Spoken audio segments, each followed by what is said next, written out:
नमस्कार। क्या हाल है आपका? Welcome to my channel again. आज हम स्टार्ट करने वाले हैं फंक्शन ऑफ एटीट्यूड और जो दूसरा टॉपिक हम डिस्कस करेंगे वो होगा attitude and it's relation with thought and behaviour. Okay, तो चलो फिर स्टार्ट करते हैं। डेनियल कार्ट्स नाम का एक साइकोलॉजिस्ट था। उसने बोला जो एटीट्यूड है चार टाइप के फंक्शन परफॉर्म करता है। ओके, कौन सा? Knowledge function, utilitarian function, ego defensive function and value expressive function. Okay, चलिए इनको डिस्कस करते हैं वन बाय वन। सबसे पहले आपके सामने एक एग्जांपल दिया है मैंने, इसको समझते हैं। बचपन में ऐसा हुआ आपके साथ कभी कि आपने कोई शरारत की है और घर वालों ने पिटाई कर दी, हमारे पेरेंट्स ने हमारी पिटाई करी और उसके बाद हमने वो शरारत करनी बंद कर दी। ओके, क्यों? पनिशमेंट के डर से। नेक्स्ट, ऐसा भी हुआ होगा कि पेरेंट्स ने हमें बोला बेटा अगर क्लास में फर्स्ट आए तो आपको साइकिल दिलाई जाएगी या आपका फेवरेट कोई चीज है वो दिलाई जाएगी। वो खिलौना भी हो सकता है, कुछ भी हो सकता है। ये भी डेफिनेटली हुआ होगा आपके साथ। तीसरा, ये भी मोस्ट प्रोबेबली हुआ होगा अगर आपको ड्राइव करना आता है या आप मोटरसाइकिल या स्कूटर कुछ चलाते हो कि आप विदाउट हेलमेट हो और आपका चालान कट गया 2000 रुपए का। तो कोशिश आपकी ये रही होगी मोस्ट प्रोबेबली अगली बार चालान ना कटे और आप हेलमेट पहने ताकि आपकी सेफ्टी भी रहे और आपका चालान ना कटे। तो इसमें कॉमन क्या है? इसमें कॉमन है हमारा सेल्फ इंटरेस्ट। इसमें कॉमन है हमारा सेल्फ इंटरेस्ट। हम वो काम करना पसंद करते हैं जहां पे हमारा सेल्फ इंटरेस्ट फुलफिल हो। ओके, जहां पे हमें पनिशमेंट अवॉइड करनी पड़े और जहां पे हमारा कुछ गेन हो, कुछ रिवॉर्ड मिले। ओके, इसे बोलते हैं यूटिलिटेरियन फंक्शन। तो हम वही एटीट्यूड फॉर्म करना पसंद करेंगे जहां पे हमें रिवॉर्ड मिल रहा है और वो अवॉइड करेंगे जहां पे हमें पनिशमेंट मिल रही है। बेसिस क्या है? Self interest. ओके, साथ ही साथ एक बार जब ये एटीट्यूड फॉर्म हो जाते हैं ये हमें हेल्प करते हैं हमारी नीड्स को सेटिस्फाई करने में। ओके, हेल्प करते हैं हमें गोल्स को अचीव करने में जो हम चाहते हैं। इसके अलावा इनको एडजस्टेड फंक्शन भी कहा जाता है। एडजस्टेड क्यों? Because they help us to adjust in life and situation. ठीक है, जिस सोसाइटी में रह रहे, जहां रह रहे हैं वहां पे हमें एडजस्ट करने में हेल्प करता है according to our requirement. Next, they can change when our need change and the individual is convinced that the new attitude suggested to him can better meet his existing needs. For example, मान लीजिए आप study कर रहे हैं, पहले आप offline coaching prefer करते थे कि नहीं ऑफलाइन में ज्यादा इंटरेक्शन है, लेकिन किसी ने बताया यार आप ऑनलाइन भी ट्राई कर सकते हो, वो बेटर है, आपके डाउट भी क्लियर हो जाएंगे अगर आप पूछोगे, अप्रोच करोगे। ठीक है, तो आपको वहां जाने की जरूरत है ही नहीं ऑफलाइन कोचिंग में, आप घर बैठो और पढ़ो। तो यहाँ पे आपका एटीट्यूड चेंज हो गया है। ठीक है, गोल आपका क्या था अचीव करना? एजुकेशन, वो आपको मिल ही रहा है, लेकिन वो क्या कह रहे हैं आप घर बैठ के भी कर सकते हो। ओके, तो एटीट्यूड चेंज हो सकता है डिपेंड ऑन दी कंडीशन कि आपकी रिक्वायरमेंट क्या है और आप कन्विंस्ड हो हाँ यार एटीट्यूड चेंज हो जाना चाहिए। आपके साथ कभी ऐसा हुआ है कि आपने कभी अपने पेरेंट्स को करेक्ट किया हो? ओके, कि नहीं मम्मी आप यहाँ पे गलत हो, नहीं पापा आप यहाँ पे गलत हो, और वो बैकफायर कर जाए? डेफिनेटली हुआ होगा, मुझे पक्का पता है।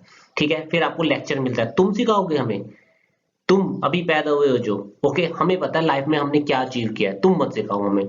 मान लीजिए इंटरकास्ट मैरिज पे डिस्कशन हो रही है, आप कहते हो नहीं सभी इंसान इक्वल है, हमारे कॉन्स्टिट्यूशन में भी लिखा है, तो ये सब गलत है, ये सब मनगढ़ंत कहानी है। और आपके पेरेंट्स कह रहे हैं नहीं नहीं नहीं ये सोसाइटी से शुरू से चला आ रहा है, ब्ला ब्ला ब्ला। ठीक है, और आप जैसी करेक्ट करने की कोशिश करते हो तो वो गुस्सा हो जाते हैं। ठीक है, इरिटेट हो जाते हैं, फ्रस्ट्रेट हो जाते हैं और आपको ही सुनाने लग जाते हैं कि तुम्हें क्या पता है। ठीक है, हम तुमसे, हमें ज्यादा एक्सपीरियंस है। एक और एग्जांपल देता हूँ। ऐसा हुआ आपके साथ कि आपने कभी देखा हो किसी स्टूडेंट ने टीचर को करेक्ट किया हो और टीचर गुस्सा हो जाता है। टीचर कहता है तुम बताओगे मुझे, मुझे 10 साल का पढ़ाने में एक्सपीरियंस है, मुझे पता है क्या लिखा है। ठीक है, और या फिर वो इस तरह से बात करता है कि अवॉइड करता है, अपनी इस मिस्टेक को छुपाने की कोशिश करता है, ओ सॉरी गलती से लिख दिया। ठीक है, ज्यादा बकवास करने की जरूरत नहीं है। या फिर ऐसा भी हो सकता है कि आपसे कोई छोटा, आपका कोई छोटा भाई बहन है, ठीक है, जो आपसे काफी छोटा है और वो आपको करेक्ट कर दे, आप अपनी ईगो पे लेके जाओ, तू बताएगा मुझे, निकल यहां से। ये है ईगो डिफेंसिव फंक्शन। इस टाइप का जो एटीट्यूड है, जो हम अपनी ईगो को डिफेंड करने की कोशिश करते हैं, जहां पे शायद हम गलत हों। ठीक है, जहां पे हमें लग रहा है गलत है लेकिन हम मानना नहीं चाहते, हम क्या कर रहे हैं अपने आप को डिफेंड कर रहे हैं इलॉजिकल वे में, कोई लॉजिक नहीं लेकिन स्टिल डिफेंड करने की कोशिश कर रहे हैं। This is ego defensive function. इस टाइप का जो एटीट्यूड हम होल्ड करते हैं अपनी सेल्फ एस्टीम को बचाने के लिए, उसे कहते हैं ईगो डिफेंसिव फंक्शन। एक और पॉइंट मैं आपको बता देता हूं, जो ईगो होती है हमेशा नेगेटिव नहीं होती, एक हेल्दी ईगो भी होती है। Okay, for example same sex marriage है। अभी आपको पता है सेम सेक्स मैरिज का सुप्रीम कोर्ट में केस चल रहा है। ऑलमोस्ट जितने भी कंजर्वेटिव लोग हैं, इवन बार एसोसिएशन ने भी बोल दिया है, पार्लियामेंट भी कह रही है कि नहीं हमारे पास राइट है, पार्लियामेंट के थ्रू ही सेम सेक्स मैरिज को लीगलाइज होना चाहिए, ठीक है, करना चाहिए। सुप्रीम कोर्ट के पास ये पावर नहीं है, ये डिस्कशन चल रही है। और जो अगर आप देखोगे एक माइनॉरिटी मेजोरिटी का कंसेप्ट आ गया है। माइनॉरिटी में कौन है? जो सेम सेक्स मैरिज को अलाउ कर रहे हैं, जस्टिफाई कर रहे हैं। मेजोरिटी में कौन है? जो अगेंस्ट है इसके। ओके, तो हेल्दी ईगो क्या है? हेल्दी ईगो है इस चीज को डिफेंड करना। आपको पता है नहीं मैं सही हूं, ठीक है, आप नहीं मान रहे, या आपको लगता है जो आपका व्यू पॉइंट है वो बिल्कुल सही है, आप इसके अगेंस्ट नहीं हो, बेशक से मेजोरिटी में लोग जो मर्जी बोले। ओके, तो ये दोनों चीजें हो सकती है। लेकिन हेल्दी ईगो वाले की एक चीज अच्छी है, अगर आप उसको कोई चीज समझाओगे, लॉजिक दोगे, तो वो अपना एटीट्यूड चेंज कर देगा। इसका एक सिंपल सा एग्जांपल देता हूं। आपको पता है जब हम छींकते हैं या स्नीज करते हैं, हम हाथ ऐसे करते हैं ना, ठीक है।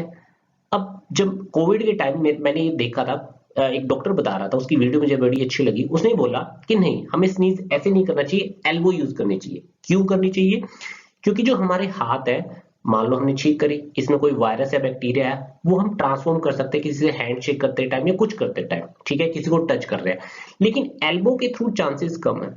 तो यहाँ मेरा एटीट्यूड चेंज हो गया, नहीं ऐसे करना चाहिए। यहाँ पे लॉजिक दिया गया और मैंने अपना एटीट्यूड चेंज कर दिया, ठीक है। कुछ लोग ऐसे हो सकते हैं, नहीं नहीं नहीं हम नहीं मानते, हाथ ऐसे ही रखना चाहिए। ये है अनहेल्दी ईगो। हेल्दी ईगो क्या है? अपना एटीट्यूड चेंज कर देगा। और जो अनहेल्दी ईगो वाले रखने वाले लोग हैं, उनको थोड़ा इनसिक्योर और एंशियस कहा जाता है। These defense are more used by individual who is insecure and anxious. Okay, otherwise वो अपना एटीट्यूड चेंज कर देंगे। Value expressive function. These attitude enable the expression of one's person centrally held values. हर इंसान कोई ना कोई वैल्यू कैरी करता है, वो नेगेटिव भी हो सकती है, पॉजिटिव भी हो सकती है और न्यूट्रल भी हो सकती है। लेकिन हमें कैसे पता चलेगा वो बंदा वैल्यू कैरी करता है? जब हमें उसके बिहेवियर में शो होगी।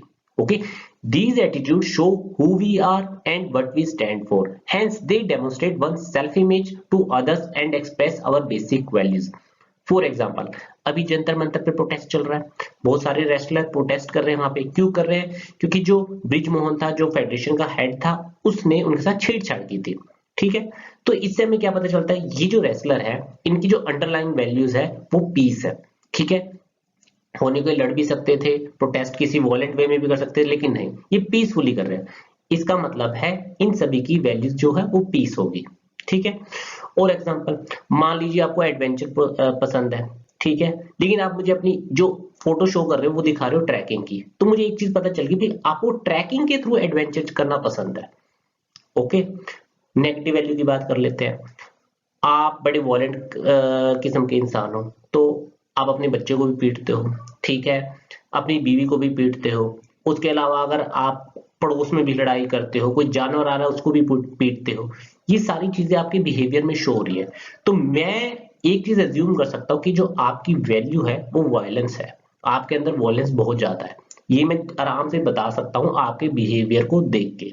Okay, these attitudes are difficult to change because values are an integral part of self structure.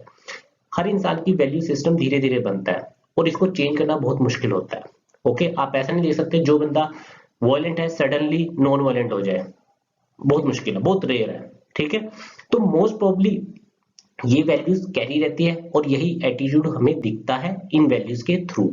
आपने कभी नोटिस किया आपके आसपास कितने ज्यादा सोर्स है इंफॉर्मेशन के?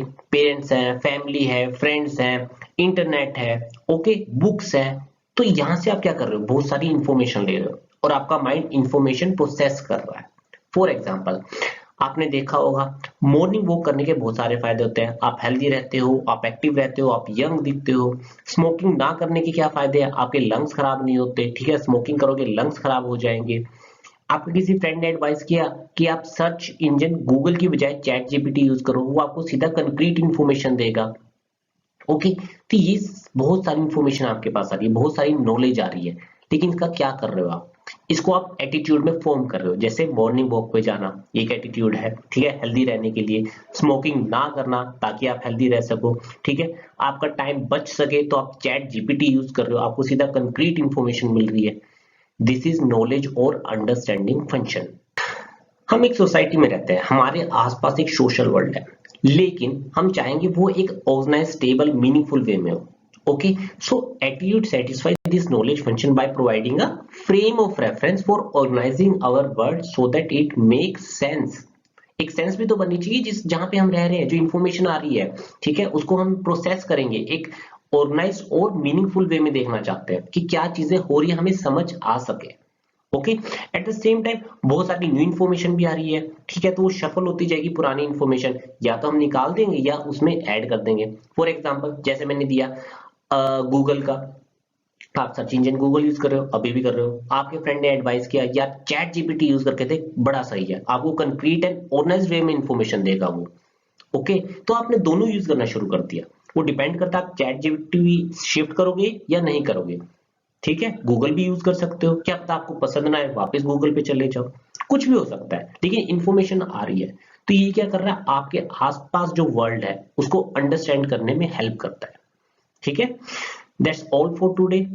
इन केस कोई डाउट हो आप मुझसे कमेंट सेक्शन में पूछिए। ये नोट्स अवेलेबल है, RS एथिक्स चैनल मेरा टेलीग्राम पे है, ठीक है, वहां पे फ्री ऑफ कॉस्ट अवेलेबल है।